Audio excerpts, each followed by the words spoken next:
देखिए, मैं फ़तेहाबाद में हूँ। विधानसभा ये हॉट सीट है, और ये क्यों हॉट सीट है पहले तो मैं इसको बता दूँ कि यहाँ पे जो कहा जाए कि 3 लाल जिनको कहा जाता है, ब्रांड कहा जाते हैं हरियाणा में, बंसीलाल, देवीलाल और भजन लाल, ये 3 ऐसे ब्रांड हैं जिनके परिवार के 13 सदस्य चुनाव में हैं हरियाणा में, और इनके भाई बहन आपस में कहा जाए कि प्रतिद्वंदी हैं इस वक्त, और कहा जाए कि इंटरेस्टिंग फाइटर। दूसरी तरफ जो रैलियों का रैला आज देखने को जो बात है, मैं यहाँ स्थानीय नेताओं की रैली देख रहा हूँ, वो रैली भी उतनी बड़ी लगती है कि मानो कि कोई एक मेला या कोई ऐसा बड़ा इवेंट हो रहा है। ये हरियाणा की खासियत है, और कहा जाए कि एक अलग तरीके से प्रचार प्रसार हो रहा है। दिन हो रात हो, हर एक तस्वीर एक जैसी दिख रही है। और मैं अभी जिनके साथ मौजूद हूँ, आईएनएलडी की प्रत्याशी हैं, और कहा जाए चौटाला परिवार की बहू भी हैं, और यहाँ से एक और बिश्नोई परिवार के, या कहा जाए कि भजन लाल जी के भतीजे, वो भी यहाँ मौजूद हैं, जो कहा जाए कि बीजेपी से मौजूदा विधायक डूडाराम हैं, वो प्रत्याशी हैं। तो कहा जाए कि इंटरेस्टिंग फाइट है, और ये कहा जाए कि क्या होने वाला है। मैं सीधा सुनैना जी से बात करता हूँ। सुनैना जी, सबसे पहले तो मैं आपसे समझना चाह रहा हूँ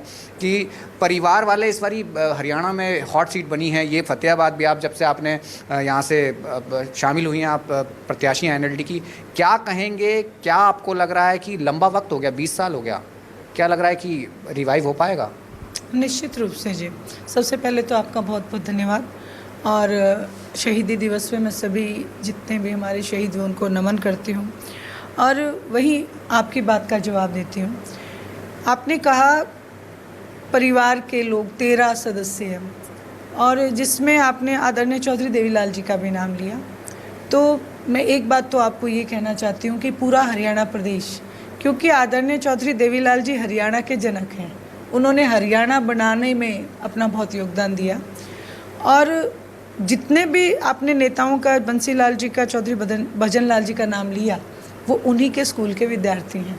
इसलिए अगर देखा जाए तो पूरा हरियाणा प्रदेश ही हमारा परिवार है। जाहिर बात है, कहीं ना कहीं कोई ना कोई ज़रूर चुनाव लड़ रहा होगा। 90 की 90 विधानसभा पे मैं यही कहूँगी कि उन्हीं की नर्सरी के विद्यार्थी जो हैं चुनाव लड़ रहे हैं। बेसिक अगर हम देखें तो परिवार को अगर आप छोड़ दें, आदरणीय चौधरी देवीलाल जी के आदर्श किसने अपनाए, उनकी नीतियों पे कौन चल रहा है, क्योंकि ये राजनीति की बात हो रही है। अगर हम परिवार को सामाजिक रूप से अगर अलग रखें, राजनीतिक तौर पे अगर हम बात करें, तो उनकी जो नीतियां हैं उनको बढ़ावा कौन दे रहा है?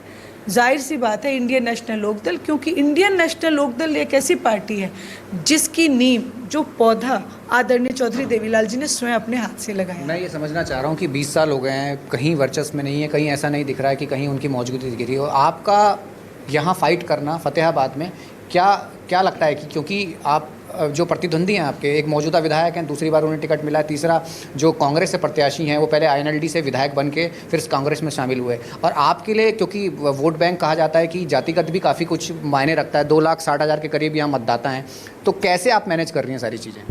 सबसे पहले आपको जवाब देती हूँ। आपने कहा 20 साल का वनवास, इंडियन नेशनल लोकदल पार्टी के साथ बहुत बड़ा धोखा हुआ। आपने देखा होगा महाभारत में भी लाक्षागृह बनाया गया था, और भगवान श्री राम को भी वनवास दिया गया था। ये राजनीति आज से नहीं, सदियों से चली आ रही है।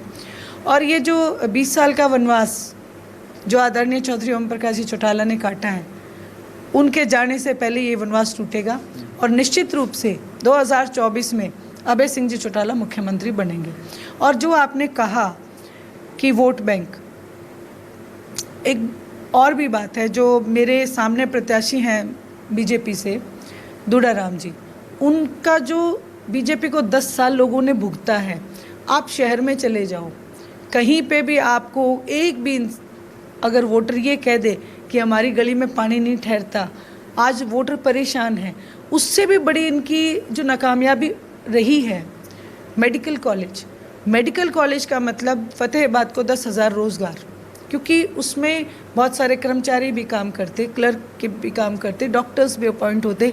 उसके अलावा बाहर कोई रेडी भी लगाता है, कोई दुकान भी चलाता है, तो उनको भी, उनके व्यापार को भी बढ़ावा मिलता। यानी कि 10,000 रोज़गार डूडाराम जी की बदौलत फतेहाबाद से निकल गए। तो आज उनकी ये जो नाकामयाबी है, ये मुझे कहने की ज़रूरत नहीं, उनकी शोहरत जो है लोग अपने आप बता रहे हैं।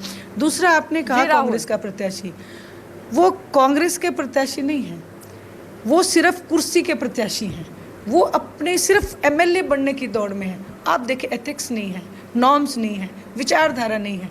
उनकी विचारधारा 4-5 बार तो बदल चुकी है। सबसे पहले वो कुलदीप बिश्नोई के साथ थे। ठीक है, देखिए राहुल बात कर रहे हैं, हॉट सीट है फतेहाबाद।